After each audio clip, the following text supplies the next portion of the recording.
안녕하십니까. 저는 한국지구학회 회장을 맡고 있는 이화여자대학교 과학교육과 신동희입니다. 제가 그 자료집에 저만 없더라고요. 제가 오늘 가지고 왔습니다. 그래서 아마 순서에 그 자료집 순서상에는 이제 그 내용만 들어있게 돼서 아마 누락이 된 것 같고, 포스터에는 아까 확인해 보니까 다행히도 안 빼주셨더라고요.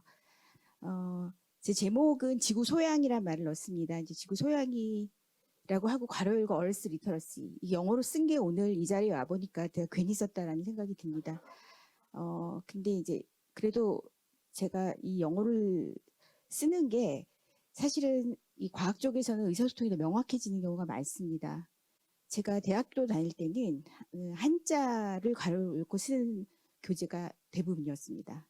근데 이제는 한자어를 써봤자 영어보다 학생들이 더 모르고, 근데 실제로 한자어가 대부분이고 과학 용어는 특히 더 그런 것 같습니다. 아까 누군가가 말씀해 주셨지만 그 모든 용어가 다 이제 영어에서 시작했고 대부분이 그 다음에 서양 학문이니까 그 다음에 일본을 통해서 우리나라로 와서 그 중역이라고 하더라고요.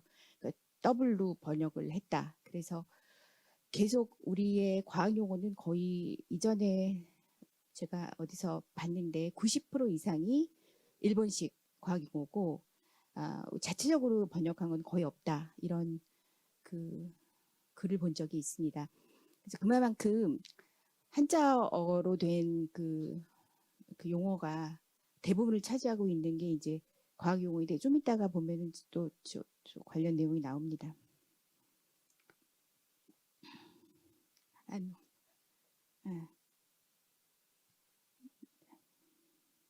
네, 연구진 구성은 저는 고려대학교 팀 그 한국어 문화원인가요? 제가 세종 그에서 굉장히 또 꼼꼼하게 저 놀랄 만큼 꼼꼼하게 해주셨고요. 제가 사업 책임자고 저희는 지구라는 게 사실은 엄청나게 융합적인 학문입니다.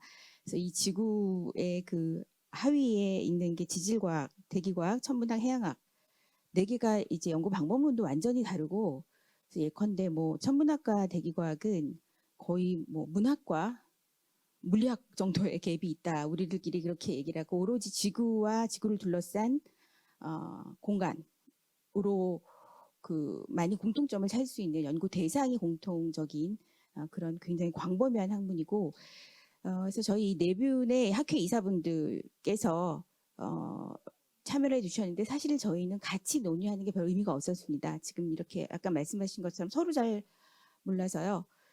그래서 지구과학은 어떤 얘기를 하냐면 지구과학 한다 그러면 사람들이 별을 보면서 저 별은 뭐냐 그러면 저는 지질학 하는 사람입니다 이러고 이 돌은 뭐냐 그러면 저는 천문학 하는 사람입니다 이렇게 얘기한다는 우스갯소리 있을 정도로 서로 모릅니다. 그래서 사실은 최태진 교수님 예컨대 지질학 하시는 최태진 교수님은 그 안에서 또 사실 아까 어디선가도 네이버에서 했다고 했는데 네이버에서 다 했습니다. 저희도 지질학회도 뭐 대기과학회도 다 했었는데 그래서 그거와 연결해서 그 이전에 하셨던 분과 논의하면서 자체적으로 네 분이 다 했고요. 다만 3번 줌으로 회의를 했었는데 거기서 굉장히 놀라운 좋은 성과는 대기과학이랑 해양학이 유체로서 같이 융합이 돼서 거기서 동일한 언어를 달리 이렇게 하는 거를 발견한 게 가장 그 의미가 있었습니다. 용어 정비 이건 제가 계획서 때 썼던 내용인데요. 저희가 2005년도에 우리 한국연구재단 학술진 이제 구 학술진흥재단이죠. 이제 거기서 돈을 받아서 거의 한 1억 5천 정도 받았던 그 당시로서는 그래도 적지 않은 액수였던 것 같은데 그 이후로 18년간 그 본학회 주도로 한 학술용어 정비는 이루어지지 않았고요. 그리고 또 모든 그 학문이 과학 학문이 엄청나게 빠른 속도로 발전하고 있으면 특히 지오사이언스라고 하는 지구과학 중 지구 환경 변화 때문에 말도 못하게 빠르게 변하고 있고 여기 계신 선생님들이 중고등학교 때 배웠던 거를 지금 거의 뭐 가장 달리 배우는 것 중에 하나가 이 지오사이언스 분야라고 할 수 있습니다. 그래서 새로운 용어의 도입이 되게 많고요. 그래서 그 새로운 용어를 어떻게 어떤 기준으로 우리가 우리나라 말화할까에 대해서 사실은 이런 거를 계기로 우리도 좀 생각해보는 그 좋은 시간이 됐던 것은 맞습니다. 과학 언어는 이렇게 두 가지가 있는데 이제 과학자들이 자기네들이 그 하는 내용을 정립하고자 하는 도구로서의 언어. 두 번째는 이것을 다른 사람한테 이해시키는 언어. 그러니까 이 부분이 이제 리터러시, 다시 말해서 소양과 관련되는 그러니까 전달하는 것이로서의 언어인데 1과 2가 분리될 수는 없잖아요. 근데 현재 분리되는 경우가 상당히 많이 있는 걸로 알고 있습니다. 그래서 그리고 게다가 과학적 언어는 정보 밀도라는 게 굉장히 높아서 더 어려워지고 일반 사람들이 더 어렵게 느껴지고 그런 경향이 있습니다. 그래서 과학이랑 수학, 과학이랑 국어 중에서 어떤 것이 더 상관관계가 높을까? 높을 것 같습니까? 수학을 잘하면 과학을 잘할 것 같지요? 그렇지 않습니다. 그렇지 않기 때문에 제가 이런 질문을 넣었겠죠. 수학과 과학의 상관관계보다 이거는 굉장히 많은 여러 연구에서 나온 건데 수학을 잘하는 학생들이 과학을 잘하는 게 아니고요. No relationship, 무관합니다. 못하는 것도 아니고 반비례도 아니고 정비례도 아니고 근데 국어와 과학은 정비례합니다. 이거는 물론 초중고등학교 학생 대상으로 하는 연구에서 나온 거라서요. 국어를 잘하는 학생들이 과학을 잘합니다. 물론 수학을 잘한다고 과학을 못하는 건 아닙니다. 이제 그 말만큼 제가 이걸 말씀드리는 거는 언어가 과학에서도 중요하다라는 말씀을 드리고자 합니다. 넘어가겠습니다. 과학이역과 소양이 사실 리터러시를 소양으로 번역 안 하고 국어 쪽에서 문해력 뭐 이렇게 다양하게 번역하는 걸로 알고 있는데 이 사이언티픽 리터러시를 제일 먼저 번역한 게 과학 쪽입니다. 그래서 그때 소양으로 번역을 했고요.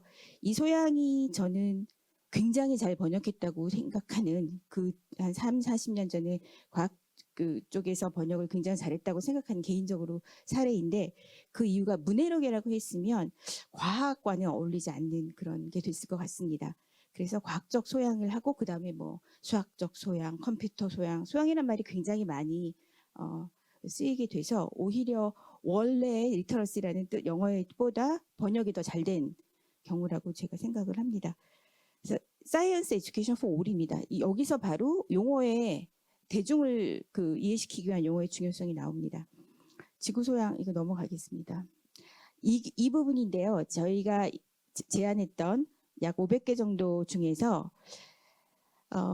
지금 제가 찾았던 그 논문이 2012년도 팽처로 선생님이 쓰셨던 논문인데 뭐 10년이 넘었기 때문에 그 이후로 또 달라졌을지 모르겠지만 제가 또 이 관련 분야가 아니어서 제가 찾는데 검색이 적절했을지 모르겠지만 우리나라 일반 모든 용어에서 한자어가 약 60%더라고요.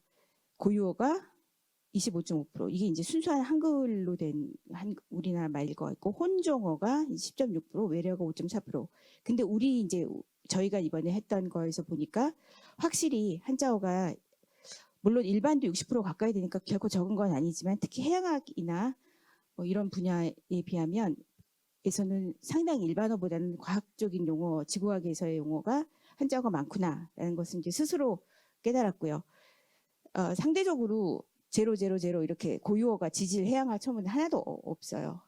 물론 저희가 이번에 용어 선정이 새로 나온 거, 헷갈리는 거 이런 거 위주로 선정했기 때문에 뭐 가장 중요하고 많이 쓰이는 지구학 용어는 결코 아니었습니다만 여튼 그다음에 혼종어도 오히려 많았습니다. 일반보다 혼종어는 상당히 많았고 외래어는 뭐 훨씬 많고요.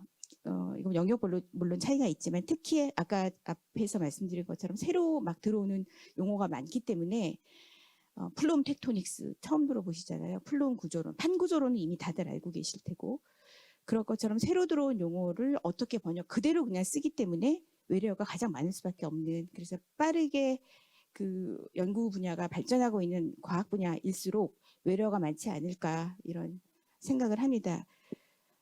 향후 과제는 바로 이렇게 새롭게 도입되는 용어를 어떻게 번역할 것인가가 이게 이제 우리 그 관련 분야에 있는 사람들끼리는 뭐 용어에 대해서 많이 얘기를 하지만 가장 편한 건 그대로 외래어처럼 쓰이는 건데 이제 그게 결코 바람직할까 아니면 글로벌 시대에 더 바람직할 수도 있고 또는 뭐 오늘 모든 이런 느낌으로 봐서는 바람직하지 않은 것 같고 헷갈립니다. 저희도 헷갈립니다. 그리고 이제 제가 사범대에 있다 보니까 용어를 바뀌는 건 뭐 햇읍니다 시절에 그 할아버지 할머니들 학교 다닐 때 그렇게 배웠기 때문입니다. 상당히 초중고등학교, 그러니까 일반이 아니라 초중고등학교 교과서의 용어, 교육에서 용어가 어떻게 들어갈 것인가에 대해서 이런 모든 작업들이 그쪽으로 가지 않으면 아까 말씀드렸던 모든 사람들을 위한 어떤 쉽게 이해할 수 있는 소양과는 거리가 멀어지지 않을까라는 생각이 듭니다. 네, 이상 빠르게 발표를 마쳤습니다. 감사합니다.